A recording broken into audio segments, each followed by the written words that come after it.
नमस्कार, मैं रवि कुमार स्वागत करता हूँ आपका पिनाका वॉइस के इस पॉडकास्ट में। आज हम चर्चा करेंगे हरियाणा चुनाव पर। पिछली बार हमने चर्चा की पंकज जैन जी के साथ, आज उस चर्चा को कंटिन्यू करेंगे। हरियाणा माहौल काफी बदला है इस बार, तो आज हम पंकज जी से जानेंगे कि क्या कुछ चुनावी माहौल अभी चल रहा है। पंकज जी के बारे में आप नहीं जानते हैं तो मैं बता दूं, ये एक सामाजिक कार्यकर्ता होने के साथ साथ राजनीतिक विश्लेषक है। तो आज हम इनसे आगे की पूरी चर्चा करेंगे। तो सबसे पहले मैं स्वागत करना चाहूंगा पंकज जी आपका। जी, नमस्कार। कुछ हमने प्रश्नोत्तरी तैयार किया, पिछले पॉडकास्ट के बाद काफी प्रश्न आए हमारे पास। तो आज हमारे दर्शक जो भी पूछना चाहते हैं, आप आज हम उनसे चर्चा करेंगे, क्योंकि काफी चुनावी माहौल बदला है आज के मौजूदा हाल में। आज हम उस पर चर्चा करेंगे। तो एक एक करके सवाल ले लेते हैं पंकज जी। आज मैं बात करूंगा कि हरियाणा के अंदर अभी क्या चुनावी माहौल चला हुआ है, क्या उठापटक आपको देखने को मिल रही है। हरियाणा में राजनीतिक माहौल अपने पूरे रंग में है और कैंडिडेटों ने जो आवेदन करना था उसकी तिथि 12 तारीख थी, जो कि जा चुकी है। तो अब जो है चुनावी प्रचार सभी कैंडिडेट गर्मा-गर्मी के साथ करेंगे। हम्म। बीजेपी के कैंडिडेट, कांग्रेस के कैंडिडेट, आम आदमी पार्टी के कैंडिडेट तो सभी सीटों पर चुनाव पार्टियां लड़ी रही हैं। इनेलो कुछ कम सीटों पर चुनाव लड़ रही है और जेजेपी और आजाद समाज पार्टी आपस में गठबंधन के साथ चुनाव लड़ रहे हैं। उधर से इनेलो का गठबंधन भी गोपाल कांडा की हरियाणा विकास पार्टी और बहुजन समाजवादी पार्टी, जो कि मायावती की है, उनके साथ गठबंधन हुआ है। अब जोर शोर से प्रचार करने में कैंडिडेट और पार्टियां लगेंगी। तो अब ये देखने की बात रहेगी कि चुनाव में कितनी गर्मी आ पाती है। जैसे बीजेपी, कांग्रेस और अभी आप पार्टी भी मेन स्ट्रीम में आ चुकी है। तो आम पार्टी, कांग्रेस और बीजेपी के बीच में आपको कौन सी मजबूत पार्टी दिखाई दे रही है। जी, सभी पार्टियां मजबूती से ही लड़ने का काम करेंगी चुनाव को। तो लेकिन अभी जो सबसे ज्यादा मजबूत पार्टी लग रही है कैंडिडेट के हिसाब से, तो बीजेपी और कांग्रेस दोनों मुख्य धारा की पार्टियां हैं। दोनों ने काफी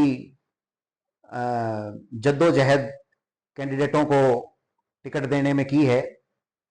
दो बड़ी पार्टियां कांग्रेस और बीजेपी, उन्होंने अपने अपने प्रमुख कार्यकर्ता उनके टिकट काट दिए। इस पे क्या विचार है आपके, और क्या इसका चुनावी असर पड़ेगा। टिकट तो मुख्यतः बीजेपी पार्टी ने ही ज्यादातर काटी हैं और कांग्रेस के तो 31 विधायक 2019 में जीत करके आए थे। उसमें से एक या दो टिकट हटा करके उन्होंने अपने पुराने प्रत्याशियों को टिकट दी है और अन्य सीटों पर उनको जो मजबूत प्रत्याशी लगे हैं उनको उन्होंने टिकट दी है। लेकिन बीजेपी ने अपने 4 मंत्री और लगभग लगभग 17-18 विधायकों के टिकट काटे हैं और लगभग लगभग 10-11 महिलाओं के टिकट भी उन्होंने काटे हैं। तो उन्होंने लगभग 28 से 30 प्रत्याशी बदलने का कार्य किया है। उनको कुछ प्रत्याशी अपने मजबूत नजर आए हैं तो उनको उन्होंने टिकट दिया है और अब दोनों ही पार्टियां मजबूती के साथ चुनावी मैदान में हैं। आज वर्तमान में चुनावी संघर्ष तो चल रहा हुआ है, लेकिन किधर की तरफ आपको जाता हुआ दिख रहा है ये चुनावी माहौल।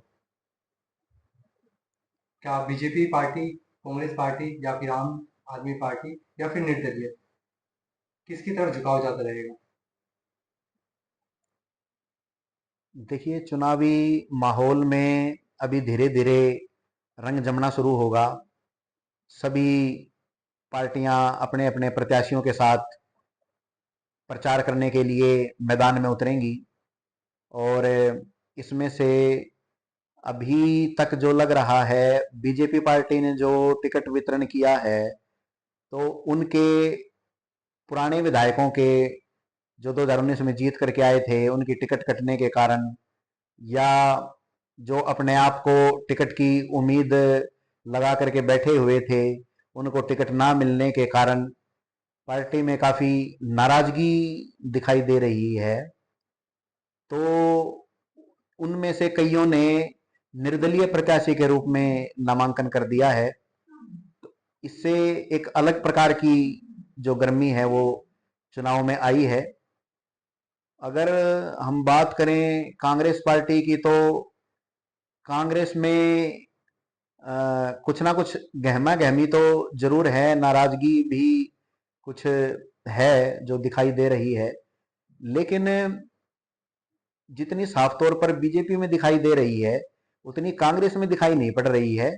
और उनके प्रत्याशियों में नामांकन करने वाले नाराजगी के कारण प्रत्याशी दो चार के अलावा दिखाई नहीं दे रहे हैं।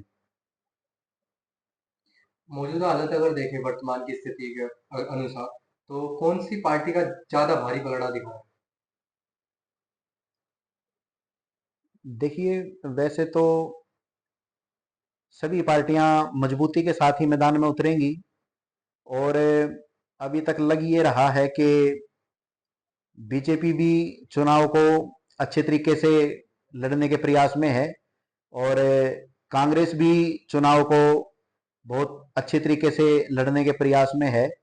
लेकिन क्योंकि प्रदेश में भारतीय जनता पार्टी की पिछले 10 साल से सरकार है, तो एंटी इनकम्बेंसी सरकार के खिलाफ दिख रही है, और कुछ प्रत्याशियों के खिलाफ भी एंटी इनकम्बेंसी दिख रही है, जिसका खामियाजा इनको भुगतना पड़ सकता है।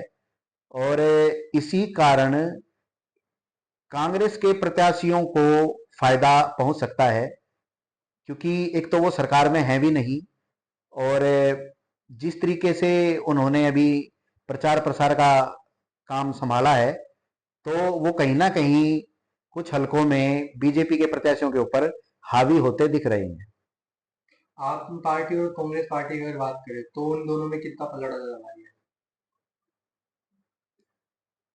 आप प्रत्याशी तो लगभग 3 से 4 सीटों पर ही अ, ठीक तरीके से लड़ेंगे। बाकी तो पूरे प्रदेश में उनका इतना माहौल है नहीं, और 3 से 4 सीटों पर ही वो कांग्रेस या बीजेपी या इनेलो या जेजेपी के प्रत्याशियों को टक्कर देने का काम कर पाएंगे। और वो कुरुक्षेत्र में 1-2 सीटें हैं, और 1-2 सीटें हैं ये नूहू पलवल मेवात के वाली जो सीटें हैं, यहाँ कुछ थोड़ी सी वो लड़ाई में त्रिकोणीय मुकाबला पैदा कर सकते हैं। तो अभी मेन स्ट्रीम में अगर बात करें, तो कांग्रेस पार्टी का पलड़ा ज्यादा भारी दिखाई दे रहा है आपको तीनों पार्टी के कंपेरिजन में? अगर आज की स्थिति की बात करें तो थोड़ा सा एज या लीड लेते हुए पार्टी लग रही है। अभी जैसे जैसे चुनाव प्रचार और चुनाव अपने पूरे माहौल में आएगा, तो और अच्छे तरीके से इस बात का अंदाजा लगाया जा सकता है। क्या कुछ और बदलाव देखने को मिल सकते हैं इस चुनावी दौर में? हाँ, अभी 20 दिन हैं, और सभी पार्टियां डोर टू डोर प्रचार करेंगी। सभी प्रत्याशी अपने अपने मोहल्लों में, अपने अपने कॉन्स्टिट्यूएंसी में, अपने अपने वार्ड में प्रचार प्रसार का कार्य करेंगे, और जनता के सामने अपनी बातों को रखेंगे, आम लोगों के सामने अपनी बातों को रखेंगे। तो लोगों को जिसकी जिस भी उम्मीदवार की या जिस भी पार्टी की बात ज्यादा पसंद आएगी, ज्यादा अच्छी लगेगी, तो लोग उसको वोट दे करके और जिताने का कार्य करेंगे। चलिए, मैं पॉडकास्ट को समेटते हुए इतनी ही चर्चा के साथ समेटना चाहूंगा। और मैं गुजारिश करूंगा, अगर आप भी कुछ भी पूछना चाहते हैं हमारे इस पॉडकास्ट के रिलेटेड, तो आप हमें कमेंट में जरूर कमेंट करके बताएं। हमारे नए पॉडकास्ट में आपके चुनिंदा सवालों को हम लेंगे, और हम वापस से डिस्कस करेंगे हमारे पंकज जैन जी से, और शायद आपको आपके सवालों के जवाब हम इस पॉडकास्ट के थ्रू दे पाए। तो आशा करता हूँ आपको ये पॉडकास्ट अच्छा लगा होगा। अगर आपको ये पॉडकास्ट अच्छा लगा है, तो हमारी इस वीडियो को लाइक कर दें, शेयर कर दें, और हमारे इस चैनल को सब्सक्राइब कर लें। और अगर आप कुछ सजेशन या सुझाव देना चाहते हैं, तो प्लीज कमेंट करके हमें जरूर बताएं। आपसे मिलेंगे नए पॉडकास्ट में, तब तक के लिए जय हिंद, जय भारत।